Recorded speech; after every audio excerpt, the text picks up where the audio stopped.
Good afternoon guys. Nandito tayo sa ating halamanan. Papausok tayo para yung mga bigis mabulag ka farmers. Puro spray, di na mamatay. Subukan natin sa organic na pamamaraan. Papausok tayo.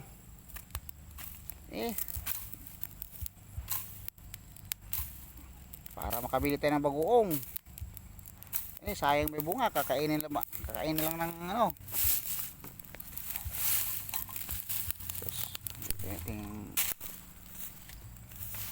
Oh.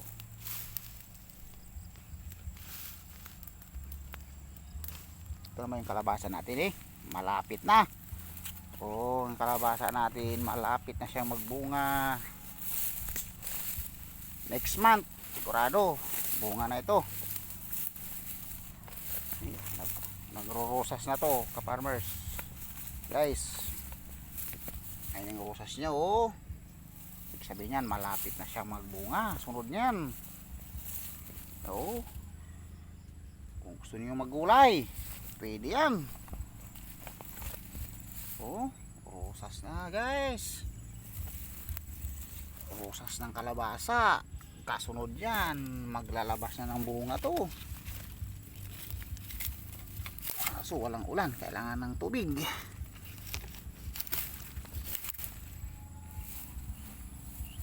Kasi kita nyo guys, halos nagro-rosas na. Ito naman sa gilid, mayroon tayong bataw pa rin. May bunga siya. Ayun lang buhay natin ka-farmers sa bukid.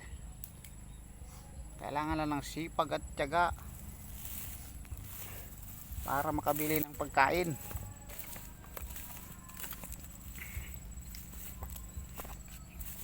Guys, next month saan natin ano na tayo dito.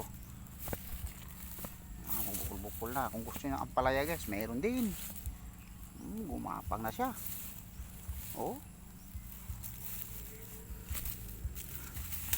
Kailangan talaga ng alaga lang talaga.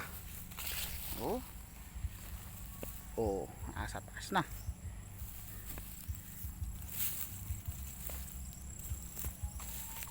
So, market na. Labas natin guys. Kumagapang na. Medyo kulang na ata ng abono. Talong natin guys.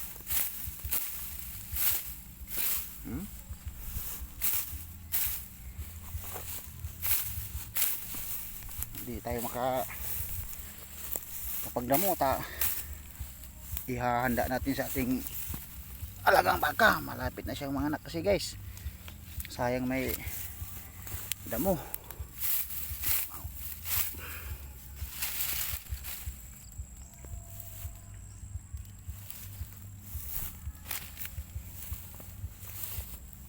Marami kasi siyang butil guys.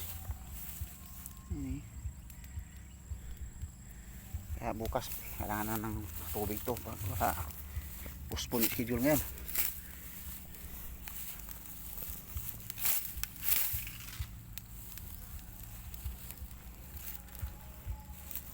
Maraming butil guys kaso naunahan tayo ng bigis. Sayang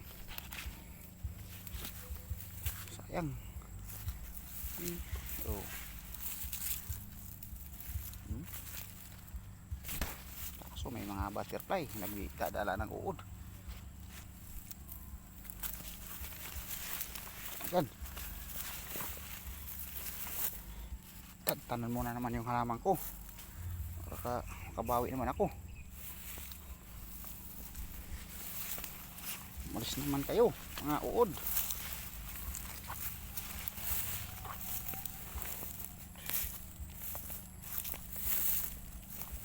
Ito guys, yung sili di tayo nakadilig ngayon, bukas na lang na umaga. Ito siling panigang naman to. Pasigunda guys, pang summer yan, mahal na araw sigurado, mahal yan.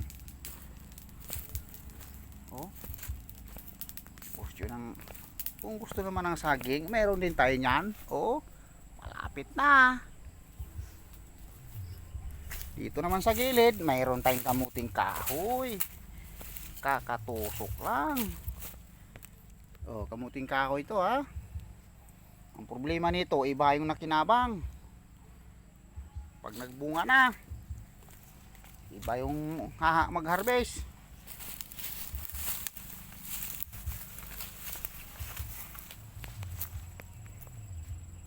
So, hanggang dito na lang guys. Bye bye.